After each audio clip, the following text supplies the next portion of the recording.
Hey guys, contrary to what you may believe since I haven't uploaded since October, I am not dead. I have just been on a very long unintentional hiatus due to moving, the holidays, and getting quarantined without internet for several weeks. But rest assured, I have been working on a big video, and I just thought I'd take a quick break to talk about the good stuff that came out of the awful year that was 2020. Unfortunately, with everything going on in the world, lots of media was delayed, and as a result, not as much came out, and that's especially true for movies. I mean, wide releases were so sparse that I was barely able to round out my top 10 list for the year. Which, by the way, is Borat's subsequent movie film, Bill and Ted Face the Music, Yes God Yes, The Invisible Man, Goldman vs. Silverman, Sound of Metal, Tenet, Soul, Feels Good Man, and Wolfwalkers. Because of the lack of wide releases, I spent most of 2020 going through my watch list and watching great stuff from years past. And honestly, those movies were the biggest highlights of my year. I started going down rabbit holes that I've always wanted to explore,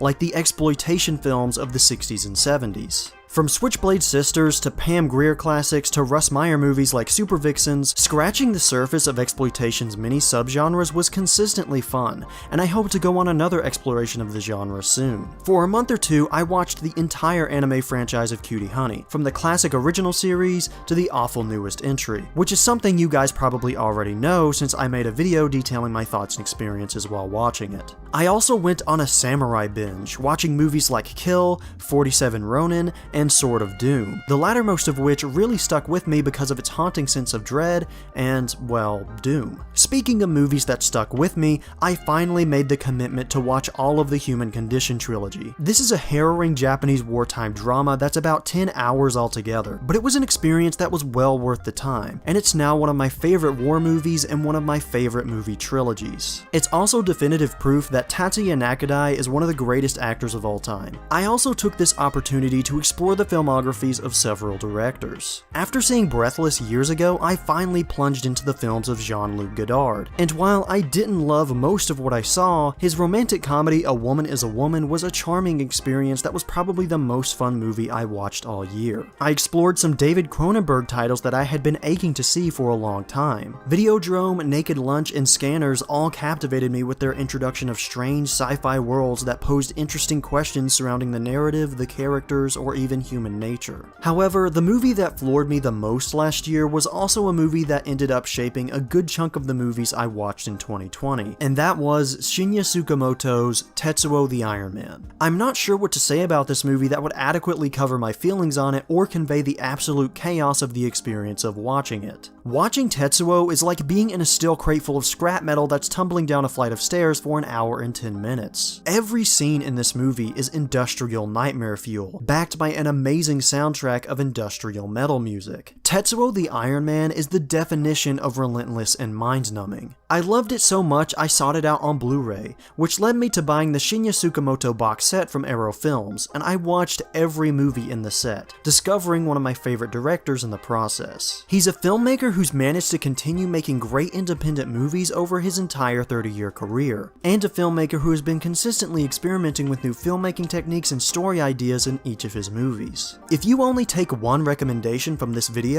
let it be one for Tetsuo the Iron Man, and by extension, Tsukamoto's filmography, because without a doubt, he was the director that provided my most memorable movie watching experiences last year. I think my main takeaway from the barren cinematic landscape of 2020 was the frivolous nature of keeping up with movie trends. It's easy to get caught up in this cycle of watching the latest movies in order to keep up with the times or to engage in current film discourse. But with the pandemic, I was forced to get away from that mentality and only watch the movies that genuinely interested me. I had such a good time doing this that by the time new movies actually were coming out at the end of the year, I wasn't really interested in watching them because at the end of the day, keeping up with every movie the internet is talking about is pretty superfluous, and will only distract you from watching the things that you're actually interested in and that you will most likely enjoy way more.